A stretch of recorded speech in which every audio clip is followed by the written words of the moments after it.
ผู้องค์ศักดิ์สิทธิ์ทั้ง229 องค์ไพ่เรืองนี่เป็นคำไพ่แดงนี่เป็นแก้วมุกทองสายแสงไพ่กองแพงอันล้ำเลิศไพ่แก้วเกิดมาแต่เมืองสวรรค์ปันลุงมาหมัดแขนเอาเจ้าคนหมัดแขนจะแล้วหายจะหมัดเงี้ยนั่นเลยเด้อหายจะใหญ่คือไม้หกแทนทางหายจะใหญ่มันคือไม้ทางแกงหอยหายจะใหญ่คือกล้วยต้นต่ำงามเลิ้งกินข้าวทอดไข่เป็ดหายจะหนาใหญ่เด้อลูกเด้อกินข้าวทอดใกล้ๆหายจะตุ้ยจะพี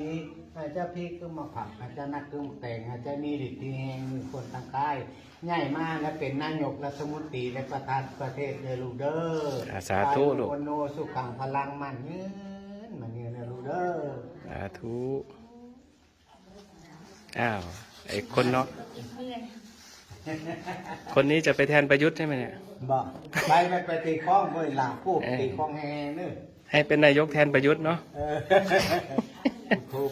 กำจัดออกไปธรรมโมธรรมะกำจัดออกไปสังโฆสังฆะกำจัดออกไป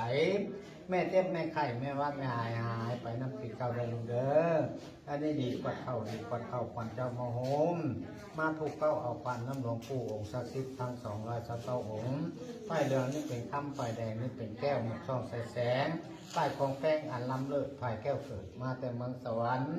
ปันลงมาหมัดแขนเอาเจ้าคอยคุ้นขวัญเจ้าเกิดเมื่อนางจอมปราสาทคอยคุ้นขวัญเจ้าเกิดเมื่อนาคาถิ่นแขนแสนพันปีเจ้าจะสร้างเมื่อหน้า5,000 ปีเจ้าจะสร้างเมื่อหลังอาจจะใหญ่คือมาโฮมแทนฟางอาจจะใหญ่คือมาฟางเต็มหวยอาจจะใหญ่คือกล้วยต้นต่ำงามเลิงกินข้าวทอดแค่เป็ดอาจจะหน้าใหญ่เนี่ยแหละเลยกินข้าวทอดไก่อาจจะตุ้ยจะพีอาจจะพีก็มาผัดอาจจะนักตรงแตงอาจจะมีฤทธิ์ที่แห้งหรือคนตั้งค่ายใหญ่มากเป็นนายกแทนตาประยุทธ์เดินดูเด้อ